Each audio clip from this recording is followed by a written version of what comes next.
Right. You're really hitting on an important point, and this might be a good closing point, is to acknowledge that it's not utopia, it's dystopia, most likely. This fire could be 451 degrees, and we think that's fine. Okay. But we know, from anyone who's fairly well read, that existence, even if it feels good, even if we think it's equal, could in reality be abused. And it could be actively abused. You might have a ministry of truth that's whole goal is to hide the truth. You could be in a perpetual war in this landscape. You could be in a landscape where you feel good. And from my morals as a human being here on earth, that seems like the best option. You are actually having facets of your reality changed to propel some economic good of an industry. The microtransactions in the virtual reality. At a certain point, it could just be a monopolistic monetization of a world-owning video game. And that company in the real world is the last company. Or it could be a government. Who knows what that would look like. And that's immensely dangerous.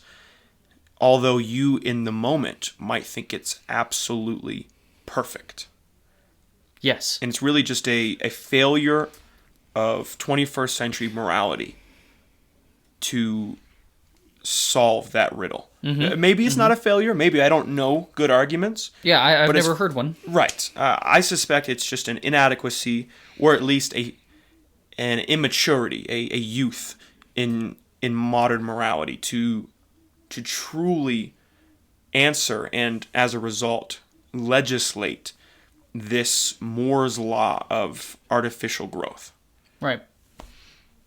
And the other thing I want to point out here is that although it's arguable whether or not we have free will or not, my opinion is that the more we learn about the world, the less I realize we really don't have, or the more I realize we really don't have free will. In this fictional world, that's even less so. Like, imagine whatever smithereen of hope you had that there was some sort of free will in our world. Divide that in half when you're in a virtual world where now at least you know the people who are controlling the rules. In our current reality, we don't know who decided why gravity works the way gravity works, if it was even an entity, right? In our current reality, the rule set is the rule set, and we don't know why. We don't know why galaxies are accelerating away from each other. We don't know why electricity behaves the way it does. But in a virtual world, we would actually know who made those rules. And if you at all care about being in control of your own life, that world is probably your worst nightmare. Because you know exactly why things are the way they are, because you know who made them.